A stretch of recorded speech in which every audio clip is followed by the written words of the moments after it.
കാടമുട്ട നമുക്ക് ഒരു അടിപൊളി സ്നാക്സ് ഉണ്ടാക്കാം. അപ്പം നമുക്ക് നമ്മളെ പാത്രത്തിലേക്ക് വെച്ചെടുക്കാം. ഓരോന്നായി നമ്മൾ വെച്ചിട്ടുണ്ട്.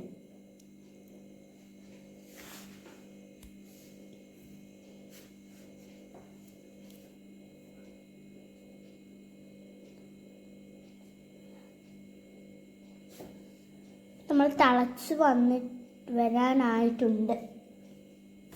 ഹലോ ഗൈസ്, തിളച്ച് വന്നിട്ടുണ്ട്, വരുന്നുണ്ട്.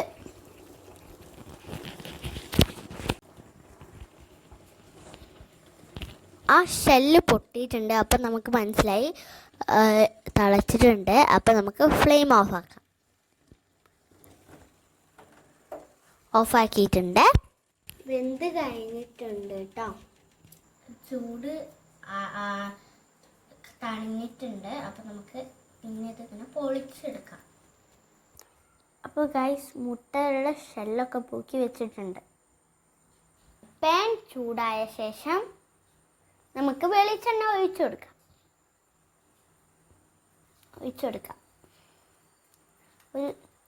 കുറച്ച് വെളിച്ചെണ്ണ ഒഴിച്ചു കൊടുക്കാം.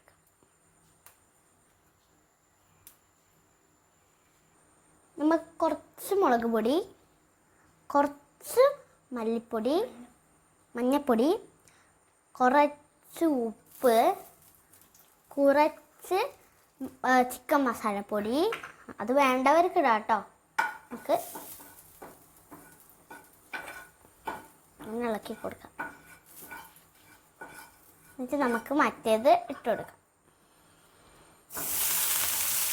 നമുക്ക് ഇളക്കാം.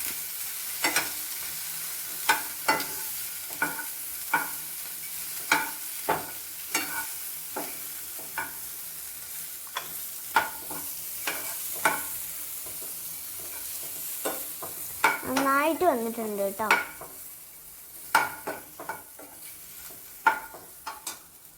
മുളകൊക്കെ നിങ്ങളെ ഇഷ്ടത്തിനിടാം. എന്താണെന്ന് വെച്ചാൽ എനിക്കൊന്നും അറിയില്ല, ഞങ്ങൾക്കൊക്കെ മുളക് കുറച്ചേ പറ്റുള്ളൂ. പിന്നെ മഞ്ഞൾപ്പൊടി, ഉപ്പ്, അതൊക്കെ നിങ്ങളെ ഭാഗത്തിനിടാം. വേണമെങ്കിൽ മാത്രമേ ചിക്കൻ മസാലപ്പൊടി ഇടാൻ പാടുള്ളൂ. ഒരു പാത്രത്തിലേക്ക് ഇട്ട് കൊടുക്കാം.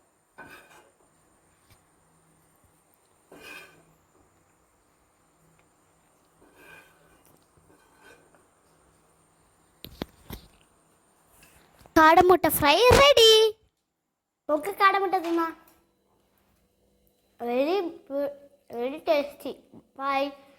ഇത് ഉണ്ടാക്കി നോക്കിയിട്ട് ഇഷ്ടപ്പെട്ടില്ലേ ലൈക്ക് ചെയ്യാനും ഷെയർ ചെയ്യാനും സബ്സ്ക്രൈബ് ചെയ്യാനും മറക്കല്ലേ. ബൈ.